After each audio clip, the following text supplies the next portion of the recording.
War Thunder summer sale just started, and a lot of people just bought a top tier jet at 50% off, and they're about to fly it straight into radar missiles that they have absolutely no idea how to deal with it. And on top of that, Gaijin just dropped the F-14D with M54C missiles, and experienced players are slinging those things from distance that feels almost illegal right now. And if you don't know how to deal with them, you won't even understand what killed you. That's me on the screen. Yeah, I fail and I just die. And before you say it, no. It's not a skill issue, it was a knowledge issue. And there are two types of radar missiles in this game, Fox-1 and Fox-3. They look the same on your RWR and they sound similar. But surviving them requires completely different decision making. And if you treat them the same way, you are going to spend a lot of time watching the kill cam, wondering what just happened. So let's actually fix that. Before we move on to anything else, I would like to show one thing. And yes, multipathing. Multipathing works. What is multipathing is fly below 50 meters and radar missiles cannot hit you. Every single time this will happen. Watch, those missiles are just coming and going under to the sea. But the moment you hug the deck, you are bleeding energy, killing your altitude, and you are basically a gift wrapping yourself for every gun and IR missile in the match. It works against radar and nothing else. This should be your last resort. This should be not your game plan. Here is what to do instead. Yes, Fox-1. Semi-active radar homing. Think of it like a dog on a leash, and the plane that fired it is holding that leash in that entire time the missile is in the air. No radar lock means no guidance. That's the whole weakness, and this weakness is huge, guys. On the left side of your screen you have your RWR. This is your radar warning receiver. That circle tells you where every radar threat is coming from, and when a Fox-1 is incoming you will see the enemy aircraft's ping on it. Mostly there will be some names of the aircrafts or question marks, and your job is to get that ping to your exact 3 or 9 o'clock, so left or right 90 degrees. Not roughly 90 degrees, it should be exactly 90 degrees. Think of it like a stepping sideways out of a spotlight. The beam is still there, but you just walked out of it. Watch, the ping moves to my direct side and that's it. The missile is gone. No chaff, nothing, just the angle.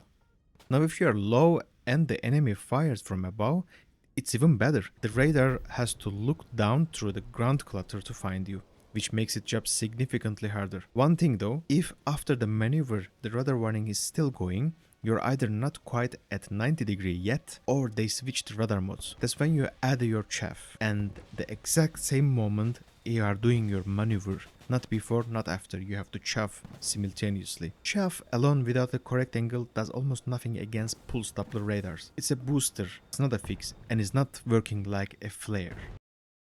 Okay, let's move on to more exciting stuff and more difficult stuff. Fox-3. And this is where it gets interesting. And also where a lot of people who already know how to notch are still getting killed. Watch this. The plane that fired at me is right now dead. I killed it. But look at that missile.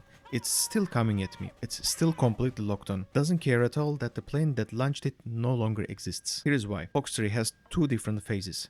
In phase 1, you handle it exactly the same way as the Fox-1. Notch the aircraft ping and it loses you because it's still depending on the aircraft. But at some point during its flight, mostly below 10-15 kilometers, the missile switches on its own radar. This is the pitbull mode. And the moment that happens, it cuts the leash of itself. It doesn't need the aircraft anymore. It has its own radar now and is coming for you on its own. So here's what kills people. You see the aircraft ping on your RWR. You notch it, right? The ping disappears. You think you survived. But the missile already went pitbull before you notched, and there is still radar on you. It's just the missile's radar now. You stepped out of one spotlight and walked straight into another one, and you have no idea right now. So what actually changes? You stop watching the aircraft ping and start watching the missile warning. That's the separate indicator on your RWR. Mostly it resembles as MSL. When it shows up, that's the pitbull mode. That's when the Fox-3 becomes its own problem. Now, you notch the missile itself. It's the same idea. Get the missile warning to your 3 or 9 o'clock. But two things are different from the Fox-1. First, you need to chaff. You need to chaff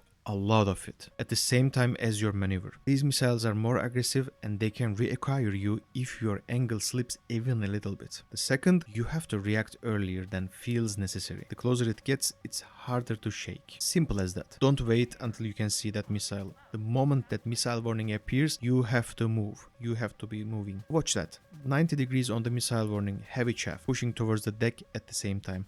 Ground clutter messes with the missile's radar the same way it messes with the aircraft's. So going low while notching just makes everything harder for it at once.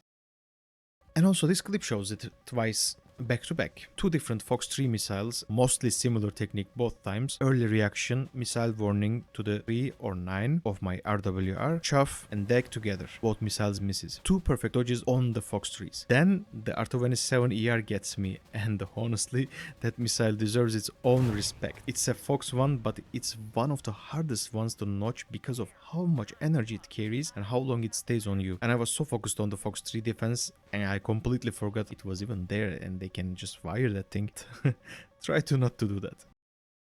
And here, Fox-3 notch works, missile misses. Then I'm still trying to notch and evade. Then an AIM-9M walks into me while I'm still dumping chaff. Why? I don't know. Which does nothing against a heat seeker, by the way. Tunnel vision and conditioning yourself to only one thing is how you die at top tier. Alright, there is one more thing, and this one is situational, but when you pull it off, it feels almost unfair.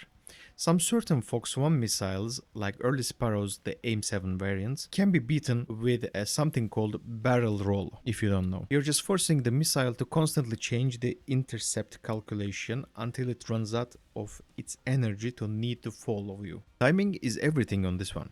Start the roll when the missile is roughly 3 kilometers out. Combine your pitch with a yaw input, Q or E together with pulling up, and hold it until you see the missile pass you on one of your side. Watch that, the missile commits, I roll through it, just barely misses it. This though doesn't work against high energy Fox-3s, they will just follow you through it. But after the recent nerfs, I have also seen it works occasionally against the PL-12, and I don't have the clean footage of that yet, but keep in mind. So what do we learn from all these things? Fox-1 is a dog on a leash. Cut the leash and that's blind. Fox-3 cuts the leash itself, so you have to deal with the missile directly. Read your RWR very carefully. React early, don't tunnel vision after some dodges, and continue to watch. That's generally most of it. One more thing though, we are sitting at 99 subscribers right now as I record this thing. If this video actually helped you survive something you wouldn't have before, subscribing right now would mean a lot. Getting to 100 as a small channel making content like this, for me that's a real milestone. Either way, see you in the next one. Bye bye.